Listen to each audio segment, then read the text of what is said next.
সমুদ্রের পর এবার আকাশপথেও বাংলাদেশের সঙ্গে সরাসরি যোগাযোগ স্থাপন করতে যাচ্ছে পাকিস্তান। চলতি বছর যে কোনো সময় চালু হবে দুদেশের মধ্যে সরাসরি ফ্লাইট। দ্বিপাক্ষিক বাণিজ্য বাড়াতে কাজ চলছে, ভিসা জটিলতা নিরসন নিয়েও। দুপুরে রাজধানীতে বাংলাদেশ পাকিস্তান বিজনেস ফোরামে এসব কথা জানান ঢাকায় নিযুক্ত পাকিস্তানি হাইকমিশনার।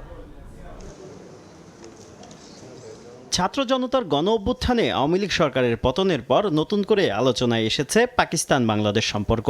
অন্তর্বর্তী সরকার দায়িত্ব নেওয়ার পর থেকে বেড়েছে দুদেশের মধ্যে বাণিজ্যিক ও কূটনৈতিক যোগাযোগ। এরই মধ্যে করাচি ও চট্টগ্রাম বন্দরের মধ্যে সরাসরি জাহাজ চলাচলও শুরু হয়েছে।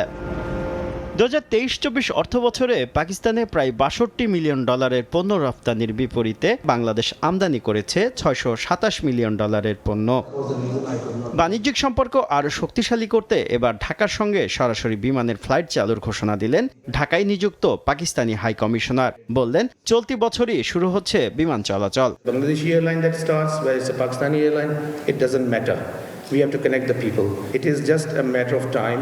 Both sides are actually working on it. I'm pretty sure it's going to happen in 2025. Inshallah, it is definitely. সোমবার ঢাকা সফররত পাকিস্তানি ব্যবসায়ীদের নিয়ে রাজধানীর একটি হোটেলে আয়োজিত সভায় ফ্লাইটের পাশাপাশি ভিসা জটিলতার প্রসঙ্গও উঠে আসে। এসব সমাধান হলে বাংলাদেশে কৃষি, পর্যটন, টেক্সটাইল ও সিরামিক্স সহ বিভিন্ন খাতে পাকিস্তানি বিনিয়োগের সম্ভাবনার কথাও উল্লেখ করেন বক্তারা।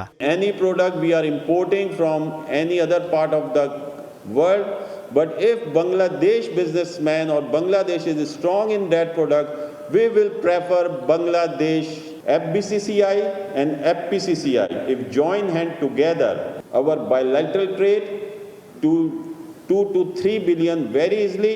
সবাই ভিসা সহজীকরণ নিয়ে কাজ চলছে বলেও জানান পাকিস্তানি হাই কমিশনার।